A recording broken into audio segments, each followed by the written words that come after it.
आज की क्लास में उपस्थित सभी विद्यार्थियों को मेरा नमस्कार। गायत्री महाविद्यालय सांचौर जालोर की इस ऑनलाइन क्लास में आज हम पढ़ेंगे क्लास बीएससी थर्ड ईयर के सब्जेक्ट बॉटनी का एक टॉपिक। प्रिय विद्यार्थियों, इससे पहले हमने प्लांट फिजियोलॉजी और प्लांट बायोकेमिस्ट्री से रिलेटेड कई टॉपिक्स को पढ़ा है। ये सभी टॉपिक्स की वीडियो गायत्री कॉलेज सांचौर के यूट्यूब चैनल पर अवेलेबल है। आप इनका अवलोकन कर सकते हैं, उनको पढ़ें, उनको समझें।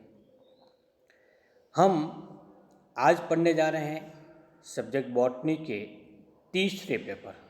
जैसा कि आपको विदित है, तीसरे पेपर का नाम है molecular biology and plant biotechnology या प्लांट बायो टिश्यू कल्चर। तो मॉलिक्यूलर बायोलॉजी के अंतर्गत हमें इस पेपर के अंतर्गत पढ़ना है जीनोम क्या होता है, प्रोटियोमिक्स क्या होता है, जीनोमिक्स क्या होते हैं, डीएनए फिंगरप्रिंटिंग क्या होती है, नैनो टेक्नोलॉजी क्या होती है, बायो इन्फॉर्मेटिक्स क्या होती है, इत्यादि के बारे में हमें डिस्कस करना है। जबकि प्लांट बायोटेक्नोलॉजी के माध्यम से हमें पढ़ना है प्लांट टिश्यू कल्चर को, और बायोरिएक्टर के माध्यम से हमें डिस्कस करना है कि एक सिंगल सेल से प्रोडक्शंस कैसे प्राप्त किया जा सकता है, उत्पाद कैसे प्राप्त किया जाता है। अब इस प्लांट बायोटेक्नोलॉजी का रोल क्या है, इसके संदर्भ में थोड़ी सी विवेचना करते हैं। इसके बाद में अपना टॉपिक प्रारंभ करते हैं। प्लांट के अंतर्गत कई प्रकार के केमिकल्स पाए जाते हैं जो एल्केरॉइड्स या स्टीरॉइड्स के रूप में पाए जाते हैं। वो मानव जाति के लिए बहुत ही महत्वपूर्ण होते हैं। वो विभिन्न प्रकार के रसायन के रूप में, औषधि के रूप में प्रयुक्त होते हैं। उन्हें प्राप्त करने के लिए उनका संवर्धन करवाया जाता है। क्यों करवाते हैं? क्योंकि पादपों द्वारा निर्मित होने वाले ये रसायन कम मात्रा में उपलब्ध हो पाते हैं। इसके साथ ही क्योंकि ये एक धीरे धीरे होने वाली प्रोसेस के द्वारा निर्मित होती है, इसलिए एक लंबा समय लगता है। तो क्यों नहीं हम उन्हीं पादप रसायनों का उपयोग करें। इसके लिए हमें अधिक मात्रा में इसकी उत्पाद की आवश्यकता होगी तथा शीघ्रता से विकसित होने वाली प्रक्रिया विकसित करनी पड़ेगी, जिससे कम समय में अधिक मात्रा में हमें वो उत्पाद प्राप्त हो सके। इसके लिए टिश्यू कल्चर का उपयोग किया जाता है। दूसरा, क्योंकि जैसा कि हम जानते हैं कि एक बीज को बोने से एक नया पादप बनता है, तो जितने बीज होंगे उतने पादप बनेंगे। इसके लिए इस बीजों से पादप को विकसित करने में सबसे बड़ी प्रॉब्लम आती है। प्रॉब्लम ये होती है कि उस बीज को हमें बोना पड़ता है। बोने के बाद में उसे सीडलिंग बनेगा और वो सीडलिंग धीरे धीरे प्लांट के रूप में परिवर्तित होगा। फिर वो रिप्रोडक्शन के द्वारा बीजों का निर्माण करेगा। तब तक लंबा समय लगेगा। इसके साथ ही उस एक बीज से केवल एक ही पादप का विकास होगा, इससे ज़्यादा नहीं। तो इतना समय लगेगा, उस समय को क्यों नहीं कम किया जाए, जिससे यूजफुल प्रोडक्ट बहुत इजी वे से अवेलेबल हो। तो हम प्लांट टिश्यू कल्चर के अंतर्गत माइक्रो प्रोपोगेशन का उपयोग करते हैं। और इसके अंतर्गत क्या करते हैं कि पादप के छोटे से भाग से बहुत सारे असंख्य पादपों को कम समय में, कम स्थान में और शीघ्रता से विकसित कर सकते हैं। जैसा कि हम जानते हैं कि पादप की प्रत्येक एक कोशिका टोटिपोटेंसी होती है। इसके कारण प्रत्येक एक सिंगल सेल से एक नए पादप को निर्मित करने की कैपेसिटी पाई जाती है। उसी कैपेसिटी का उपयोग करके हम टिश्यू कल्चर के माध्यम से, और वो कौन सी प्रक्रिया होगी, माइक्रो प्रोपगेशन के माध्यम से शीघ्रता से कम स्थान पर बहुत अधिक पादपों को विकसित कर सकते हैं। इसके साथ ही उन पादपों में एक नए गुण भी विकसित हम कर सकते हैं। सुगंधित पुष्प विकसित कर सकते हैं, आकर्षक पुष्प बना सकते हैं, पुष्प का आकार बढ़ा सकते हैं। तो इसके लिए क्या करना पड़ता है, हमें एक वांछित जीन को उस कोशिका में जोड़ना पड़ेगा। किसी कोशिका में किसी बाह्य जीन को जोड़ना, बाह्य जीन को जो उपयोगी जीन है उसको पहचानना और फिर वहाँ से पृथक करना, फिर कोशिका में ट्रांसफर करने के लिए एक विशेष विज्ञान की आवश्यकता होती है, उसको नाम देते हैं जेनेटिक इंजीनियरिंग। तो हम इस टिश्यू कल्चर के माध्यम से सबसे पहले पढ़ते हैं जेनेटिक इंजीनियरिंग। प्रिय विद्यार्थियों, किसी भी कोशिका में उपस्थित वांछित जीन को पहचानना, उसको पृथक करना और पृथक करने के बाद में उसका एम्प्लीफिकेशन करना, फिर इसको किसी कोशिका में ट्रांसफर करने के लिए कई प्रकार के टूल्स और टेक्निक्स प्रयुक्त होती है। जैसे जीन को काटने के लिए, डीएनए खंड को काटने के लिए रेस्ट्रिक्शन एंजाइम, जेल इलेक्ट्रोफोरेसिस के माध्यम से उसका आइसोलेशन करना, पीसीआर के माध्यम से इसका एम्प्लीफिकेशन करना, वेक्टर के माध्यम से इसको किसी अन्य कोशिका में ट्रांसफ़र करना, इत्यादि कई प्रकार की प्रोसेस का हम उपयोग करते हैं। तो ये प्रोसेस इजी वे से तो होते नहीं, बहुत ही टिपिकल कंडीशन से गुजरते हुए सभी स्टेप कंप्लीट होते हैं। तो उन्हीं स्टेप को, उन्हीं टूल्स और टेक्निक्स को हम आज के इस टॉपिक से पढ़ना प्रारंभ करते हैं कि ये होता क्या, जैसे रेस्ट्रिक्शन एंजाइम कैसे क्या होते हैं, खोज किसने की थी, कार्य कैसे करता है, कितने प्रकार का होता है, नाम कैसे लिखेंगे इसका, वेक्टर क्या होते हैं, जेल इलेक्ट्रोफोरेसिस क्या होती है, कितने प्रकार की होती है, ठीक इसी प्रकार की पीसीआर कितने प्रकार की होती है, इसके बारे में हम डिस्कस करेंगे। तो आज की इस क्लास में हम डिस्कस करेंगे रेस्ट्रिक्शन एंजाइम के बारे में। What are restriction enzyme? Restriction enzyme है क्या? तो रेस्ट्रिक्शन एंजाइम ये मॉलिक्यूलर सीजर के रूप में काम करती है। ये आणविक कैंची कहलाती है। क्यों कहलाती है? क्योंकि जो द्विरुजुकी डीएनए होता है उसको विशेष जगह से ये काटता है। विशेष जगह का तात्पर्य क्या होगा? जैसे डीएनए के अंतर्गत विभिन्न प्रकार के नाइट्रोजन क्षारक, जैसे ए जुड़ा हुआ होगा टी से, सी जुड़ा हुआ होगा जी से, साइटोसिन, ग्वानिन, आइडेनिन, थाइमिन।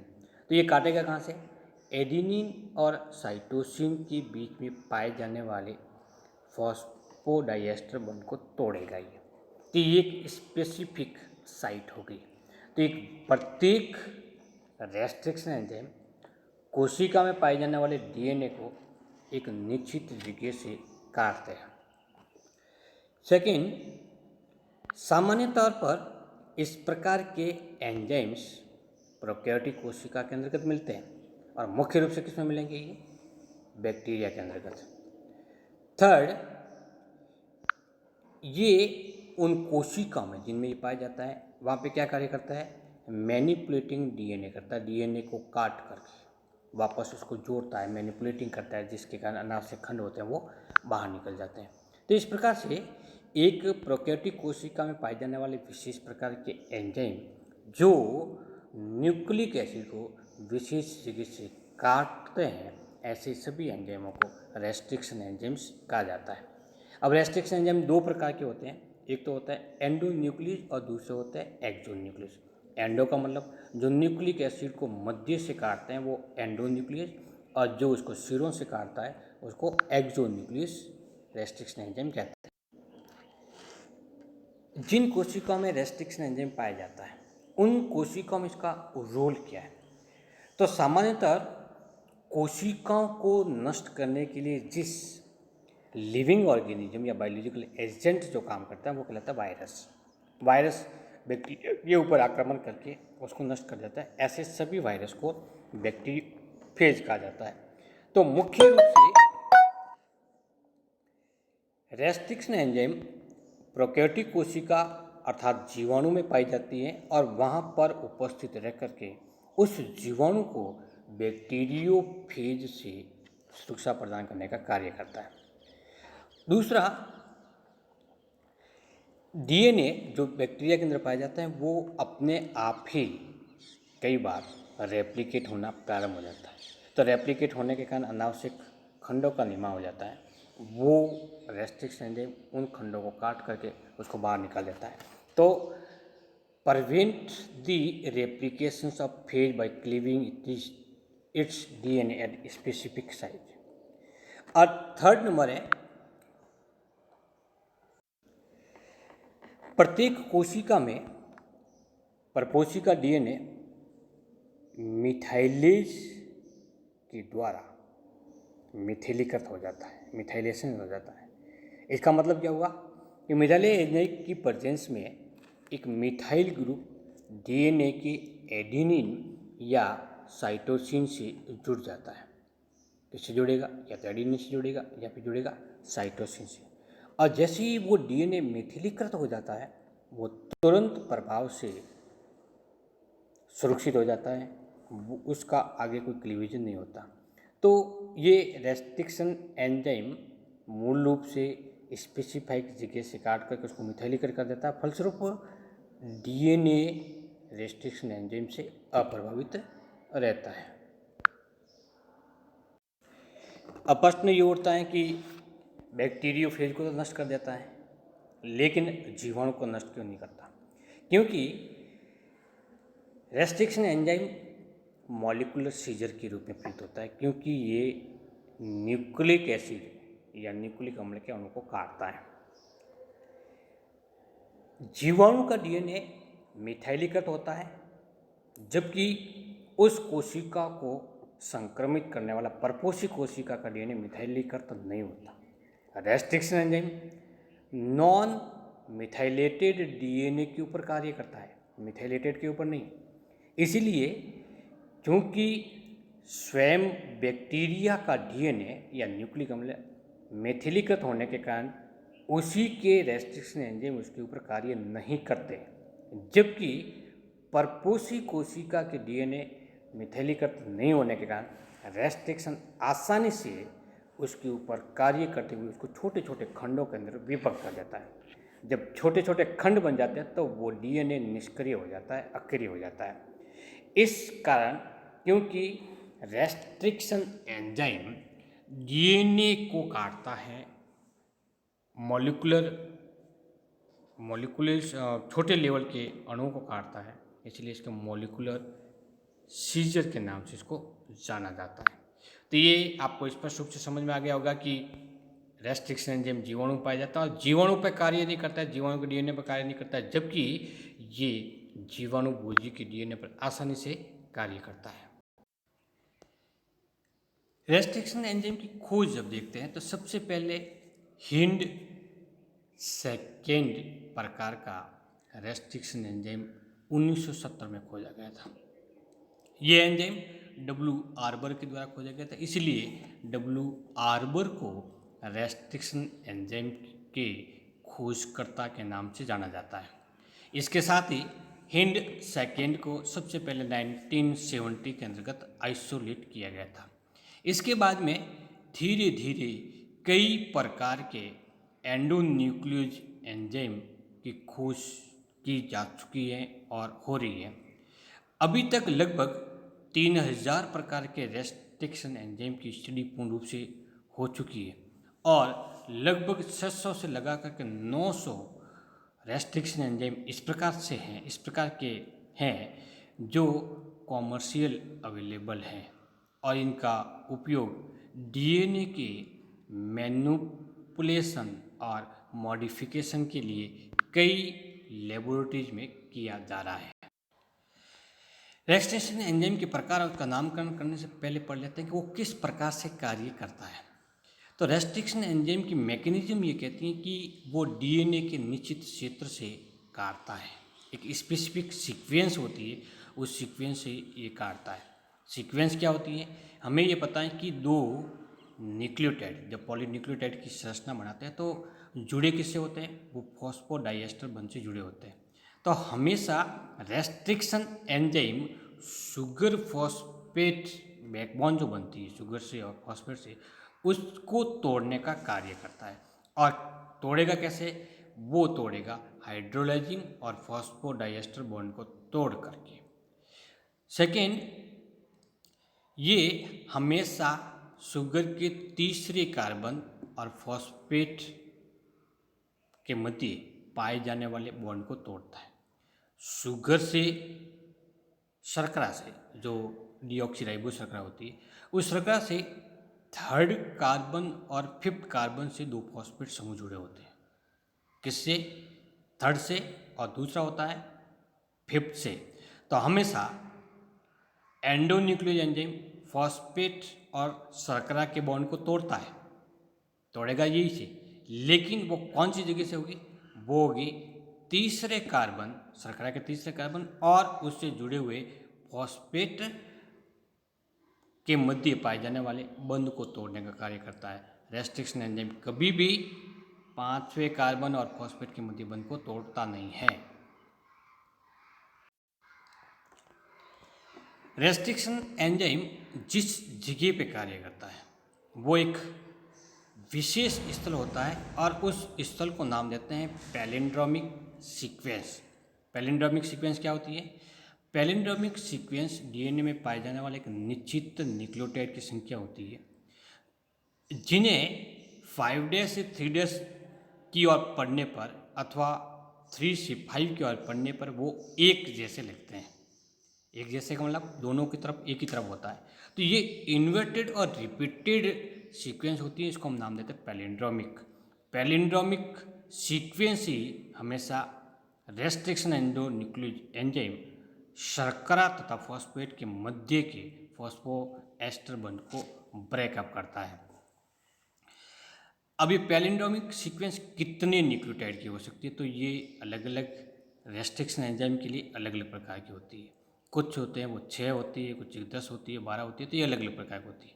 अब ये किस प्रकार के होंगे? एक दूसरे के पूरक। पूरक का मतलब एक रज्जु दूसरे रज्जु के पूरक होती है। जैसे फॉर एग्जाम्पल GTATAC कुल कितने हुए?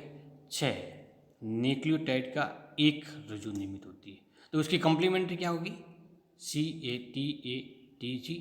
यदि हम इसको इस तरफ से पढ़ना प्रारंभ करते हैं तो बनता है GTATC, और यदि इसको हम विपरीत पढ़ना प्रारंभ कर देते हैं तो क्या बनता है? GTATAC। दोनों तरफ से एक ही हो रहा है, हम दोनों दिशा से पढ़ रहे हैं, विपरीत दिशा से पढ़ रहे हैं, तो एक जैसा ही प्रतीत होता है, इसलिए इसको पैलिंड्रोमिक कहते हैं। सभी जीवों के अंदर पाए जाने वाले पैलिंड्रोमिक एक या एक से अधिक समान प्रकार के भी हो सकते हैं, लेकिन ये हमेशा होते कैसे? मिरर लाइक होते हैं, एक दूसरे का अपोजिट होता है। किस प्रकार का होता है इसको हम समझते हैं। जैसे इसमें एक डीएनए रज्जु है, इस डीएनए रज्जु में एक रज्जु है वो ये है जिसकी डायरेक्शन ये बताई हुई है, और दूसरी रज्जु है वो इस प्रकार की है। 2 डीएनए रज्जु है। अब इस डीएनए रज्जु के अंदर क्या क्या जुड़ा हुआ है? इसके अंदर विभिन्न प्रकार के न्यूक्लियोटाइड जुड़े हुए। कैसे? G से C जुड़ा हुआ है, A से T जुड़ा हुआ है, A से T जुड़ा हुआ है, T से A जुड़ा हुआ है, T से A जुड़ा हुआ है, C से G जुड़ा हुआ है। अब यदि इसको हम पढ़ना प्रारंभ कर देते हैं तो पढ़ेंगे कैसे? मैं इस दिशा से पढ़ रहा हूँ CTTAAG। अब मैं इसको विपरीत दिशा से पढ़ना प्रारंभ करता हूँ CTTAGG। तो इस दिशा में पहले C था, यहाँ पे भी C है, फिर यहाँ पे T आ रहा है, यहाँ भी T आ रहा है, फिर यहाँ T आ रहा है, फिर यहाँ T आ रहा है, फिर यहाँ पे A आ रहा है, फिर ये आ रहा है, फिर एडिनिन आ रहा है, फिर एडिनिन, इसके बाद में ग्वानिन आ रहा है, ये फिर ग्वानिन आया।